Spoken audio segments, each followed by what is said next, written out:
Oiê, eu sei que é meio tarde, mas antes tarde do que nunca, eu vim gravar um vídeo sobre os livros que eu li em maio. Ao todo, eu li 8 livros e cada um deles foi uma experiência muito diferente da outra, principalmente porque foram temas um pouco abrangentes. O primeiro livro que eu li foi o Werder e, sinceramente, eu não gostei tanto assim. Em Werder, a gente acompanha um jovem que se apaixona por uma mulher casada e ele passa a ponderar muito sobre os sentimentos dele, sobre essa mulher e o fato dela ser casada. E o final do livro, spoiler, ele se mata porque ele amava muito ela.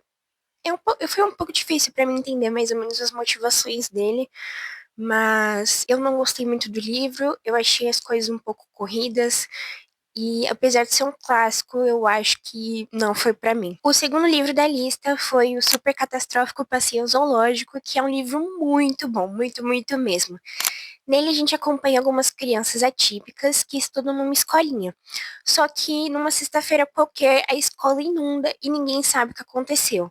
E no final das contas, os bombeiros culpam as criancinhas. As criancinhas ficam meio revoltadas, mas elas decidem começar a investigação para descobrir o que realmente aconteceu na escolinha delas. E essa investigação vai levar a vários acontecimentos que no final vão levar a um passeio zoológico super catastrófico. Eu adorei esse livro, é muito bem humorado e traz temas que, apesar de serem trazidos de uma maneira mais light, de uma maneira mais leve, a gente consegue compreender bem o escopo deles. E foi 5 estrelas para mim esse livro. Outro livro que eu li e que eu não podia deixar de mencionar é A Filha Perdida, da Helena Ferrante. Foi o primeiro livro que eu li da Helena Ferrante e, sinceramente, foi uma ótima surpresa, porque eu vi algumas pessoas comentando que A Filha Perdida era uma leitura um pouco difícil, principalmente para quem vai ler o primeiro livro da Helena Ferrante, mas eu adorei mesmo assim. E eu não achei muito difícil. Acontece que em Filha Perdida a gente acompanha uma mãe que também foi filha. A gente vai desvendando o trauma geracional que se passa na família dela. E ela, essa mãe, vai viajar para Itália e ela encontra uma mãe e uma filha nesse lugar.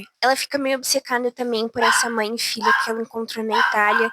Ela se mete num problema super constrangedor, é basicamente isso. Eu gostei muito desse livro, eu achei muito interessante essa temática do trauma geracional e foi algo que me tocou, de verdade.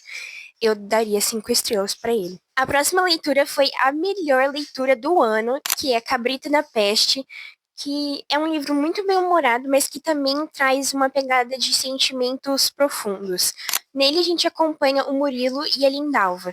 O Murilo é um jovem que passou por alguns traumas no relacionamento anterior dele.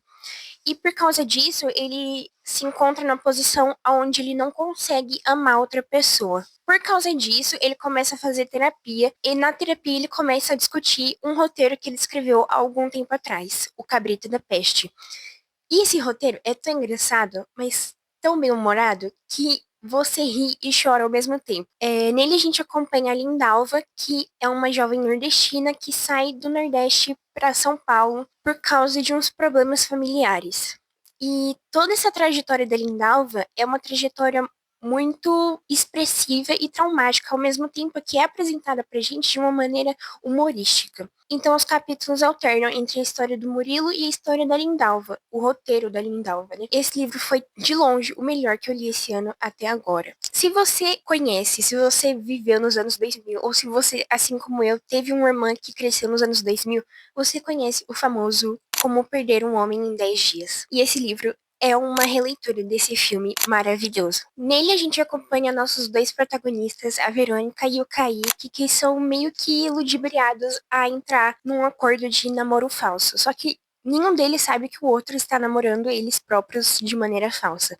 O Kaique, ele precisa de uma história para mídia para vender o próximo álbum dele e a Verônica precisa de uma fofoca das grandes para conseguir a promoção que ela tanto deseja na sua empresa de jornalismo. Então os dois acabam entrando nesse rolê completamente doido, onde os dois estão fingindo, mas ao mesmo tempo não estão fingindo tanto assim. Eles acabam entrando num relacionamento e assim como o filme vai desenrolando nesse contexto.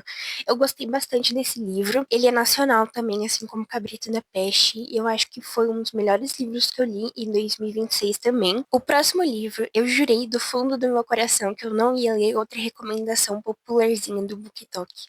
E eu fui lá e fiz exatamente isso. Dungeons and Drama, a gente acompanha a Riley, uma menina obcecada por musicais. E por causa disso, por ser obcecada em musicais, ela faz uma loucura impensável para assistir um dos seus musicais favoritos. Acontece que os pais dela descobrem e ela fica de castigo. E o castigo dela é trabalhar na loja de jogos do pai dela. No entanto, ela jamais ia pensar que nessa loja ela ia encontrar o Nathan, um garoto que é obcecado por RPGs e que tá numa situação complicada tentando conquistar uma garota. A Riley também tá numa situação complexa, onde o ex dela terminou com ela e ela precisa provar pra ele que ela superou ele.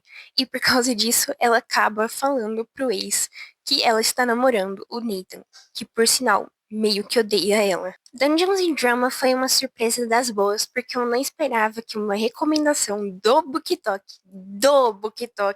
fosse ser tão boa assim. E foi algo que juntou as minhas duas paixões, musicais e RPG. O próximo lista dessa lista que não, o próximo lista dessa lista, o próximo livro dessa lista que não acaba mais é Roteiristas do Amor. Esse livro conta a história de uma mulher que teve que doar parte da vida dela para cuidar do pai deficiente. E agora chegou a hora dela de viver a própria vida. Ela acaba recebendo uma oferta de trabalhar num roteiro junto com um dos maiores roteiristas do mundo. E por causa disso, ela vai para os Estados Unidos fazer esse trabalho.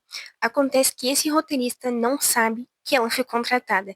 E ele fica meio bravo com o agente deles por ter contratado ela. No entanto, ela vai se provar muito mais eficiente em escrever comédias românticas do que o próprio roteirista. E eles vão acabar se enrolando num romancezinho. Eu não tava dando nada pra esse livro, porque eu fui ler outro livro chamado A Nora Sai do Roteiro, e era muito ruim. E, tipo, roteiro e roteiro, sabe? No entanto, Roteiristas do Amor foi outra surpresa muito boa. Teve algumas partes do livro que eu achei que ficaram meio apressadas ou meio mal feitas e por isso eu dou 4 estrelas. E por último, mas não menos importante, o último livro que eu li em maio foi Primeiro Eu Tive que Morrer. Nele a gente acompanha uma publicitária que passa por um tempo muito difícil no trabalho. Por causa disso, ela é forçada a tirar férias. Nessas férias, ela vai para Jericoacoara e ela convida sua namoradinha, que mora em outro país. Na verdade, elas não são namoradinhas, mas elas bem que poderiam ser. E ela convida ela para ir para lá, para Jericoacoara, junto com ela passar as férias. No entanto, ela conhece uma mulher chamada Mara e essa Mara tem alguns problemas. E ela faz algumas coisas muito problemáticas. Só que eu fiquei na dúvida porque no final não ficou claro se a Mara existia ou não. Então, na minha interpretação, a Mara era só uma parte dos traumas que a publicitária tinha e acabou expondo para o mundo. O livro é super curtinho, mas mesmo assim traz algumas reflexões super importantes sobre a vida. E foram essas as minhas leituras de maio.